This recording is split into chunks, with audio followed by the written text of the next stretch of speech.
శుక్లాంబరధరం విష్ణుం శశివర్ణం చతుర్భుజం ప్రసన్నవదనం ధ్యాయేత్ సర్వవిఘ్నోపశాంతయే అగజానన పద్మార్కం గజానన మహార్నిశం అనేకదంతం భక్తానాం ఏకదంతముపాస్మహే. మా ఆది ఆస్ట్రాలజీని చూస్తున్నటువంటి మీ అందరికీ, అలాగే విదేశాల్లో కూడా నివసిస్తూ నన్ను ఎంతగానో ఆదరిస్తూ నాకు ఫోన్లు చేస్తూ ఉన్నటువంటి మీ అందరికీ కూడా పేరు పేరున నా హృదయపూర్వక నమస్కారాలు. ఇప్పుడు మనం డిసెంబర్ 8 తారీఖు నుంచి 14 తారీఖు వరకు తెలుసుకుందాం ఈ వారం రోజులు. అంతకంటే ముందర మీరు మీ జాతకాలు తెలుసుకోవాలనుకుంటే మీ date of birth, time of birth, place of birth 3 ఉండాలండి. జనరల్గా చాలామందికి పెళ్ళిళ్ళు అవ్వడం కోసం కానీ, లేకపోతే కొంతమందికి చదువు విషయంలో కానీ, కొంతమంది ఫారిన్ వెళ్ళడం కోసం కానీ, ఇట్లా మీకు చాలామంది జాతకాల్లో కొన్ని ఉంటాయి. మా ఆది ఆస్ట్రాలజీ తరఫున నేనే పర్సనల్గా మీ అందరి యొక్క జాతకాలు చూసి నేను చెప్తానండి. అంతేకాకుండా నేను షూటింగ్స్లోనూ లేకపోతే బిజీగా ఉండడం వల్ల, ఫోన్లో బిజీగా ఉండడం వల్ల ఒకవేళ మీ ఫోన్ లిఫ్ట్ చేయలేకపోతే ఏమనుకోవద్దు. మీకు నా వాట్సాప్ నెంబర్లో ఇది ఉంది. మీ వాట్సాప్లో మీరు డీటెయిల్స్ పెట్టేస్తే నేను మీకు ఫోన్ చేసి మీకు ఏం కావాలి మీకు నేను అడుగుతాను. అది మీరు చెప్తే ఖచ్చితంగా చెప్దామండి, అందులో డౌటే లేదు. నేనే చెప్తుంటాను. నాకు 34 సంవత్సరాల అనుభవం కూడా ఉంది ఇందులో. అది పక్క పెడితే అసలు మనం ఈ డిసెంబర్ నెలలో 8వ తారీఖు నుంచి 14వ తారీఖు వరకు కూడా రాసుల్లో ఉండే గ్రహాలు ఏ భావాల్లో ఉన్నాయి తెలుసుకుందామండి. గురుడు వృషభ రాశిలోను, అంటే వక్రగతిలోను, చంద్రుడు కూడా 14వ తారీఖుని చంద్రుడు కూడా కలిసి ఉంటాడు వృషభ రాశిలో. అంతేకాకుండా కర్కాటక రాశిలో కుజుడు వక్రగతిలో ఉంటాడు, కేతువు కన్యా రాశిలో ఉంటాడు. అలాగే రవి బుధులు వృశ్చిక రాశిలో ఉంటారు. శుక్రుడి ప్రభావం ఎక్కువ అండి, మకర రాశిలో ఉంటాడు, బ్రహ్మాండంగా ఉంటాడు. శని మీకు తెలియదు ఏముందండి, కుంభరాశిలో ఉంటాడు. పైగా రాహువు జలతత్వ రాశిలో మీనరాశిలో ఉంటాడు. ఆ రాహుతోనే చంద్రుడు కూడా 10th and 11th డేట్స్లో కూడా చంద్రుడితో కలిసి రాహు ఉంటాడు. సరే, ఈ గ్రహాల యొక్క ఏ హౌస్లో ఉన్నాయో అప్పుడు మనం తెలుసుకున్నాం. ముఖ్యంగానండి మనం 8వ తారీఖు డిసెంబర్ నుంచి 14వ తారీఖు వరకు కూడా తెలుసుకోబోతున్నాం మనం. ఇక డిసెంబర్లో యొక్క వారఫలాలు. మకర రాశి వాళ్ళకి రాశిలోనే శుక్రుడు ఉండడం వలన, గురు దృష్టి కూడా ఉండడం వలన యోగవంతమైన కాలం చెప్పచ్చు. అంటే పైకి కుజుడు దృష్టి కూడా ఉంది. అంటే మీకు అత్యంత రాజయోగకారకుడు మీకు ఎవరు? శుక్రుడే. మీ రాశిలోనే ఉన్నాడు.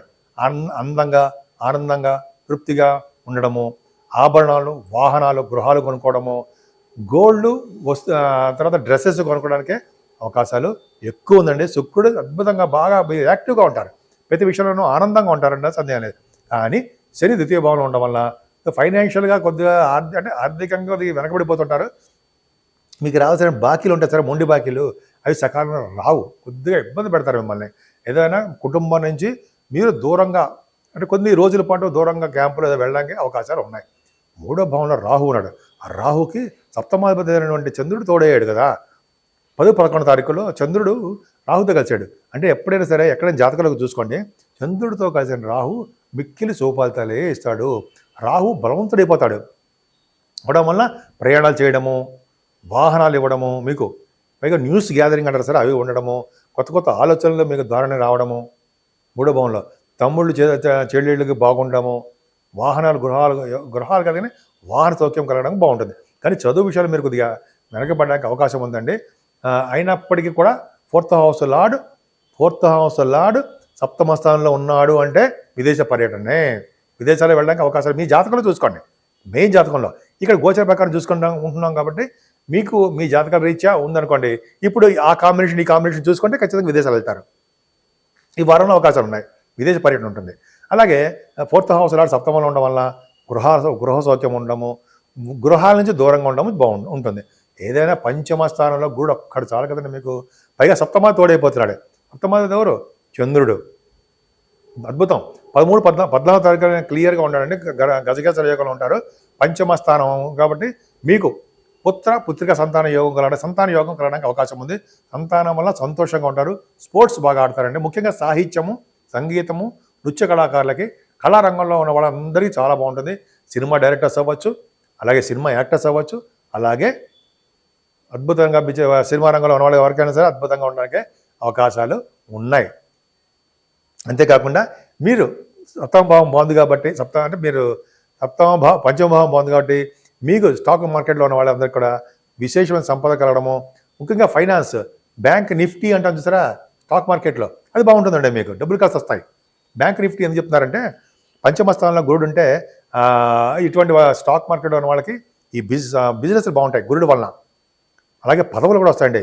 మెడికల్ రంగంలో పదవులు రావడము, మీకు వాక్ చాతుర్యం ఉంది, ఎదుటి వాళ్ళకి ఎలా మాట్లాడాలి ఎలా అనేది మీకు బాగా తెలుసు. సప్తమ స్థానంలో కుజుడు ఉన్నాడు.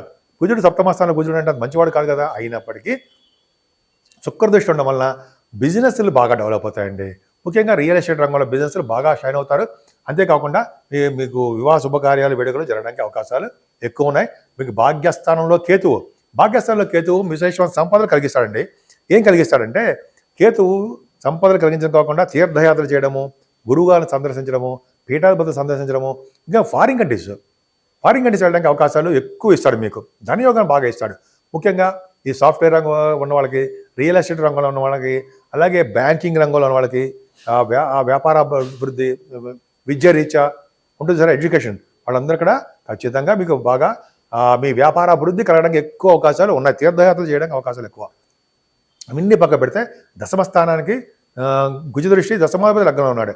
అంటే మీకు ఆడవాళ్ళకి చెప్తానంటే మంచి మంచి ఉద్యోగాలు వస్తాయి, ఉద్యోగ భద్రత ఉంటుంది, ఉద్యోగంలో ప్రమోషన్స్ రావడము, ఉద్యోగంలో వృద్ధి కలగడానికే ఎక్కువ అవకాశాలు ఉన్నాయి. కర్మస్థానం కదా.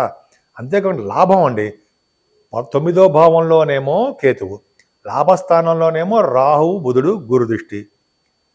సంపదలు అంటే మీ జాతకాల ప్రకారము చెప్తున్నానండి. అందరికీ ఏమాత్రం కాదు. మీరు బిజినెస్లో ఉన్నారు, బిజినెస్లో మీ జాతకాల రీత్యా ధనయోగం కలుగుతుంది. రవి బుధుడు లాభంలో ఉన్నారంటే విశేష సంపద కలుగుతాయి అన్న సందేహం లేదు. గురుదృష్టి కూడా ఉంది కాబట్టి డాక్టర్స్ వృత్తిలో ఉన్న వాళ్ళకి, వృశ్చిక రాశిలో రవి బుధులు అంటే డాక్టర్సే, వాళ్ళకి ఫైనాన్స్ అకౌంట్ సంబంధించిన వాళ్ళకి రవి బుధులు గురుదృష్టి కదా వాళ్ళకి. అంతేకాంటే చార్ట్ అకౌంటెన్సీ, కాస్ట్ అకౌంటెన్సీ అంటాం కదా వాళ్ళకి. అంతేకాకుండా ఇంకా చెప్పాలంటే ఈ సైంటిస్ట్ అంటారు సరే వాళ్ళకి, జ్యోతిష్య పండితులు, ఆస్ట్రాలజర్స్ వాళ్ళకి బ్రహ్మాండ ధనయోగం కలుగుతుందండి. అంతేకాకుండా వాస్తు పండితులు ఉన్నారు చాలామంది, వాళ్ళందరూ కూడా మంచి, వాళ్ళ మాట విలువ పెరుగుతుంది, ధనయోగము ఆటోమేటిక్గా వస్తుంది. అంత బాగుందండి. 11వ స్థానము చాలా చక్కగా అద్భుతంగా ఉంది. మీకు మీ మకర రాశి వాళ్ళకి అద్భుతంగా, ముఖ్యంగా మీ రాశిలోనే శుక్రుడు ఉండము, పంచమ స్థానంలో గజకేసర యోగము, సప్తమ స్థానంలో కేతువు, భాగ్యస్థానంలో కేతువు, సప్తమ స్థానంలో కుజుడు, అలాగే లాభస్థానం రవి బుధుడు. ఇంతమంది ప్లానెట్ పొజిషను వెరీ వెరీ స్ట్రాంగ్గా ఉన్నారు. ఉండడం వలన ద్వితీయ భావంలో శని ప్రభావం తగ్గుముఖం పడుతుంది. అయినా శనిని మనం నిర్లక్ష్యం చేయకూడదు. శని భగవాన్ని పూజించాల్సిందే. ఓం సం సర్వణ భవాన్ని పూజిస్తూ ఉండడమే. కాబట్టి ఈ వారం మొత్తం కూడా అద్భుతంగా ఉందండి. మీకు బహుశా విదేశాల ప్రయాణాలు చేయడానికి అవకాశాలు ఎక్కువ ఉన్నాయి. సో మీరు ముఖ్యంగా పూజించవలసిన దేవుడు అమ్మవారిని పూజిస్తే సంపదలు కలుగుతాయి అన్న సందేహం లేదు. ఇప్పుడు మనం ఒక విషయం తెలుసుకుందామండి. అన్ని రాశుల వాళ్ళకి నేను చెప్పేది ఏంటంటే, మేషరాశి నుంచి మీనరాశి వాళ్ళకి కూడా ముఖ్యంగా రెమెడీస్ గురించి చెప్పుకుందామండి. పూజించవలసిన దేవుడు ఏంటయ్యా అంటే అమ్మవారు అండి. ఈ వారం మొత్తం కూడా అమ్మవారిని పూజించడం వలన సర్వ సుఖాలు కలుగుతాయి. ఎందుకంటే అన్ని రాశుల వాళ్ళకి మకర రాశిలో అంటే మేము శుక్రుడు ఉండడం వలన, సో శుక్ర ప్రభావం ఎక్కువ ఉంటుంది కాబట్టి వారం రోజులు కూడా అద్భుతమైన ఫలితాలు కలగాలంటే అమ్మవారిని పూజించాలి. పైగా రాహు ప్రభావం కూడా ఉంది కాబట్టి అమ్మవారిని, కనకదుర్గ అమ్మవారు, లలిత అమ్మవారు, పార్వతీదేవి, ఇలాగ మీరు ఎవరి దేవుని పూజిస్తే, ఎవరి ఇష్టమైతే ఆ దేవుడిని పూజించడం వలన, అంతేకాకుండా వెంకటేశ్వర స్వామిని శివాభిషేకాలు చేసుకోవడం వలన ప్రతి రాశి వాళ్ళు రెమెడీస్ చెప్తున్నారండి. పూజించడం వలన, అమ్మవారికి కుంకుమ పూజలు కానీ, చండీ హోమాలు కానీ చేయించుకోవడం వలన ప్రతి రాశి వాళ్ళకి కూడా సర్వ సౌభాగ్యాలు, సుఖాలు కలగడం కాకుండా వాళ్ళు చేస్తున్న బిజినెస్లో కానీ, అలాగే వాళ్ళు చేస్తున్న ఉద్యోగాల్లో కానీ, వాళ్ళు అవ్వాల్సిన పెళ్ళిళ్ళ విషయంలో కానీ, చదువుల విషయంలో కానీ, ఫారిన్ కంట్రీస్ వెళ్ళడం విషయంలో కానీ మెయిన్ కారకురాలు అమ్మవారు రాహువు. కాబట్టి మంగళవారం కానీ, శుక్రవారం కానీ అమ్మవారిని కుంకుమతో అభిషేకం చేయడం వలన, అంటే ఇంట్లోనే అమ్మవారికి పూజించడం వలన సర్వ సుఖాలు, సర్వ శుభాలు అన్ని రాశుల వాళ్ళకి కలుగుతాయి అనడంలో సందేహం లేదు. ఈ విధంగా మీ అందరికీ మంచి జరగాలని, జరుగుతుందని, ప్రతి రంగంలోనూ పొలిటికల్ రంగంలో కూడా విశేషమైన ప్రతిభ కనపరుస్తారని, సక్సెస్ రేట్ ఎక్కువ ఉండాలని, మీరు మనస్ఫూర్తిగా ఆనందంగా ఇప్పుడు సంతోషంగా ఉండాలని నేను మనస్ఫూర్తిగా కోరుకుంటున్నాను.